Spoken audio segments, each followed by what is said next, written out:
I want to help you become a better iron player, a better pitcher of the golf ball, and a better putter of the golf ball through thinking about tempo, timing.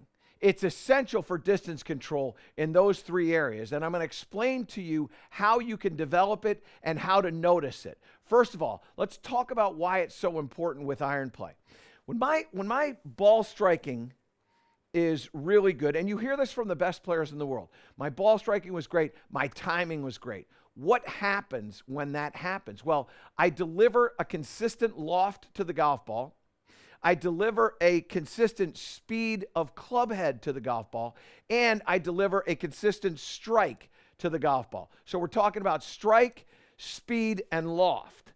So with this 6-iron that I have here, I'm going to swing through here, and then we're going to look at some numbers. And this is all going to be based on timing. I'm only just thinking timing and tempo. So there's my swing. Now, let's go over here and just look at some of these numbers. First of all, it's a good shot. I didn't try to hit it hard. I just tried to create a motion here.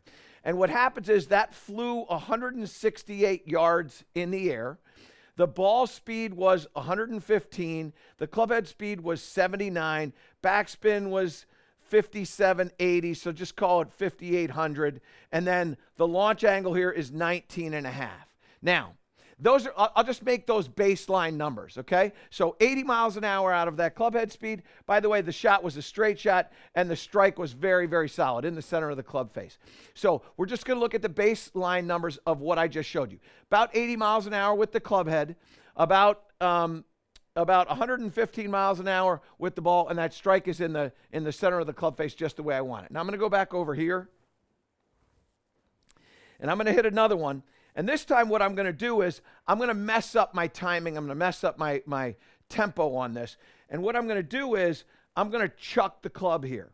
So this is going to look not quite as smooth or rhythmical. And then we're going to start to notice some different things that take place, okay? So I'm going to get up here, and when I come down, I'm just going to shoot the right hand. Okay, left hand is going to basically stop. Shoot the right hand. So there you go. So I hit that one. Now, this one actually is a pretty nice shot. Went at my target. So I'm really happy with the outcome of that. But now let's just look at a couple of different things, because what you're going to see is really alarming, okay? We talk about distance control. The first shot that I hit flew 168. That shot flew 162. So I'm about a half a club under what I had before. However, my club head speed was 79 with the first one. It was 83. It was 4 miles an hour faster, yet it went 6 yards shorter. Why? Well, because when I came into the strike, all of a sudden, I added loft with throwing that. And instead of that launching at 19.5, now all of a sudden it launched at about 22.9, call it 23. So I've got 3 degrees added loft to that, and it fires it up into the air. And now, if we go down into the corner here, Gibbsy, what we now see is the apex of this shot that I just hit is 102. What was the apex on the first shot that I hit there? We had 93. So I had 93. So I had a shot that's 10 feet higher. The apex is higher. The launch angle is higher. The club head speed is higher. And yet the distance is less. And that's what's happening to you. You're standing over there and you're hoping your club to go a certain distance, and it ends up coming up 6, 7 yards short of where it does. And I hit both of those in the center of the club face. Many times when you're chucking it and you're losing your timing and your rhythm and your tempo, now all of a sudden you're hitting it poorly. And so the club head could even be going faster. But the strike and the loft delivered, now all of a sudden it goes shorter. Now I want to show you how we're going to solve this problem. And this is one of my favorite drills for the reason that I can do this on the golf course. So what I do is I take 2 golf clubs. These happen to be both 6-irons, but I would use 6-iron and 7-iron or 6-iron and 5-iron, similar lengths. And what I want to do when I swing back is feel like those clubs are going at the same rate of speed. And what you heard was nothing. And what you saw was similar movement from each club. they kind of stopped together and they moved together in the downswing. Many times what happens is that we'll get stuff like that. Literally, you try this at home. I'm telling you, you're going to get varying noises and outcomes. You're going to clink, clink, clink.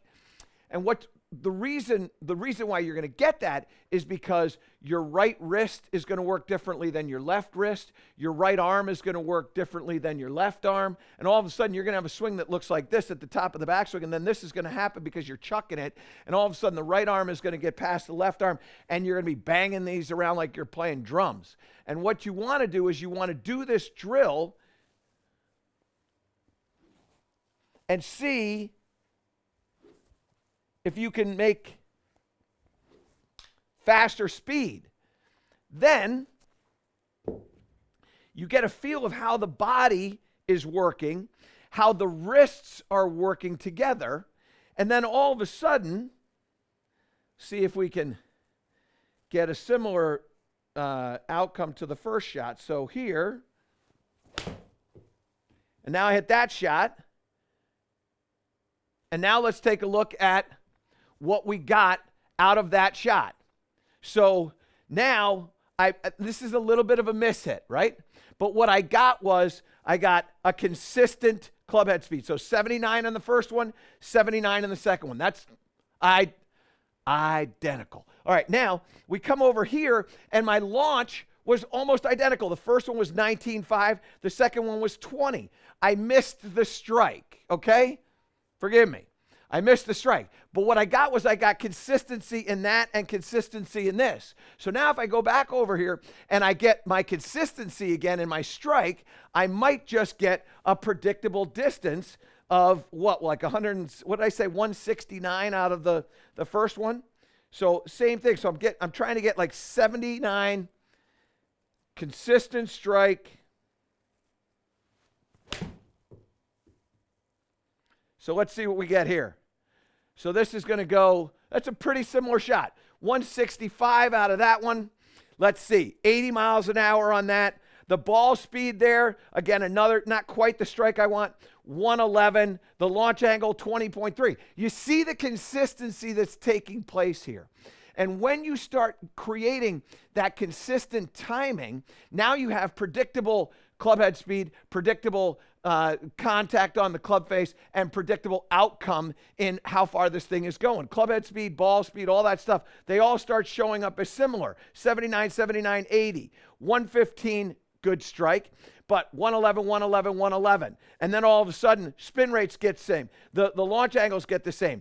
Apex, 93, 87, 90. Those are predictable. Those are consistent. If you're within a yard, that's fantastic. It's when things get a little bit exaggerated, 110 or 120, or worse, 71, 65 because of poor strikes. Similar club head speeds, poor strikes. And I mean really poor strikes. All of a sudden now, you don't get the same outcomes. 168, I got 164, I got 170, 163. Those are pretty similar carry distances. When we start getting really low, we starting to lose that. Now all of a sudden, that's when you start to get really nervous. What you do, get out on that golf course. Take these two clubs together, swing them like this, and all of a sudden, you're going to start to find your rhythm and tempo. Now, let's talk about wedges, because wedges are just the same. And here's how I'm going to do the wedges. You can't do this when you're on the golf course, but you can do this when you're practicing. You're just going to get a little piece of rope. This is a 6-foot piece of rope that I folded in half and I put inside of a grip. And what you're going to do is you're going to take the club back, and when the end of the rope gets past the grip, then you're going to come down. Okay? So you go back there. And what you're going to feel is a weight. There's a weighting that takes place. So here. Okay, so now I'm happy with that. Now I'm going to get my wedge, so my 54. And now what I'm going to do is I'm going to feel the weighting for the club head. So we go here.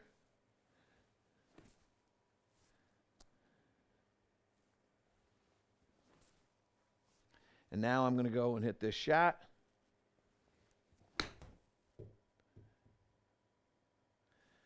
Okay. Now I'm going to do it again. So that one went about 40. Ball speed was about 45. So back here again. A little weight for it. Better strike. Ball speed on this one is about 49. So much better strike. I'm trying to hit this 50 yards. That went 46. So same thing again here. Wait for it. And then I come through. And that one there, pretty consistent strike on that one. That ball speed there was 50. So I've had a 49 and a 50. Let's do one more. Let's see what we can get. And then we'll pull these up and look at them. So here, I hit that a little fat. So I'm going to lose a little bit of what I want on that one. Not too bad, 49.6, so not bad. Now, let me show you what this looks like when we lose our tempo. And then we're going to look at these numbers over there, and you're going to see something. So now what I'm going to do is I'm going to take this back to here, but I'm going to shoot the arm again. So I'm going to go here or shoot the wrist like this, okay? So here we go like this. So that had a little scooper to it. Not terrible on that one. Ball speed on that one was 50, so I got lucky with that one. Now we're going to shoot this one again.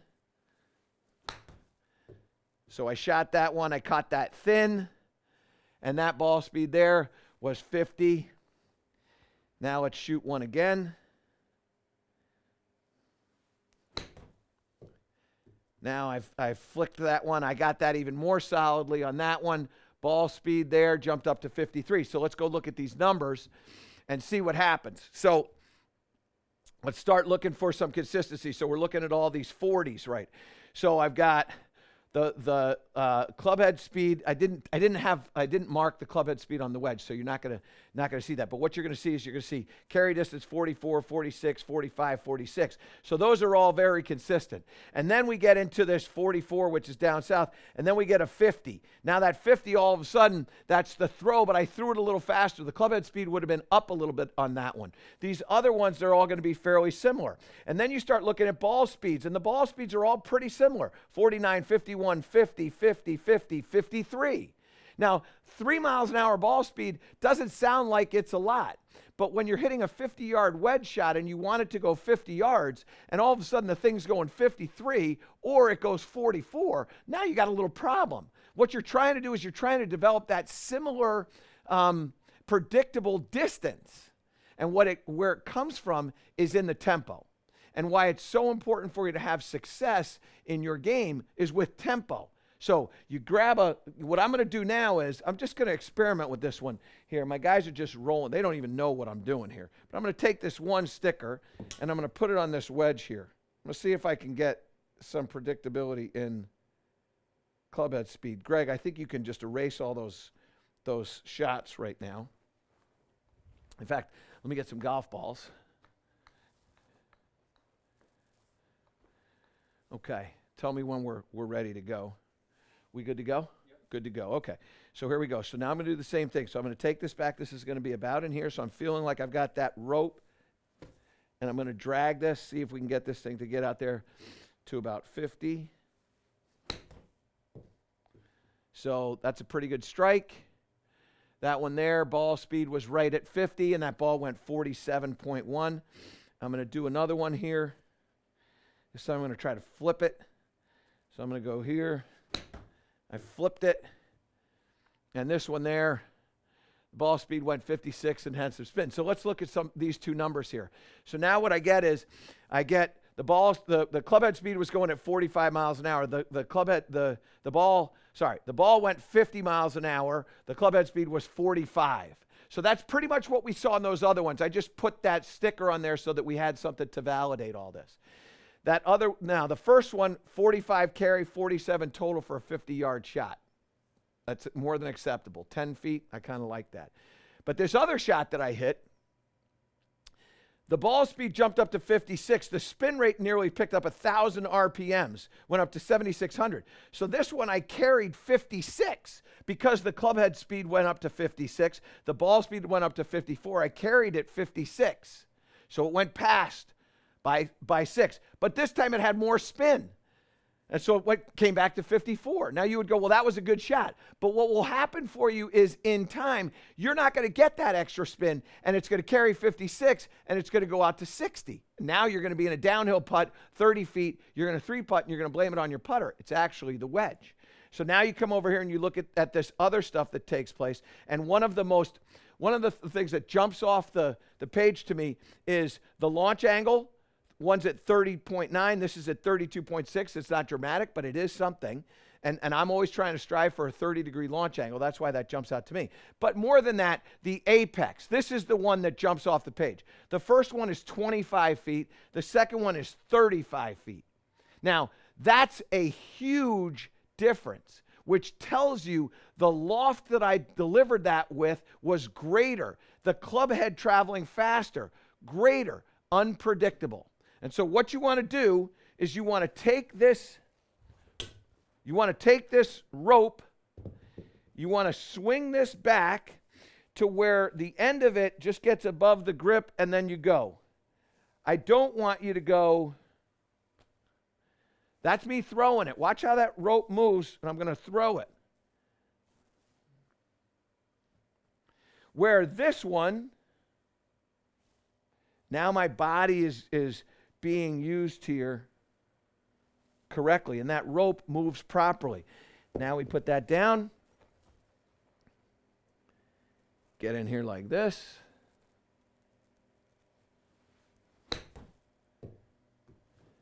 and now I get a nice clean strike. The rhythm of that shot is absolutely fantastic.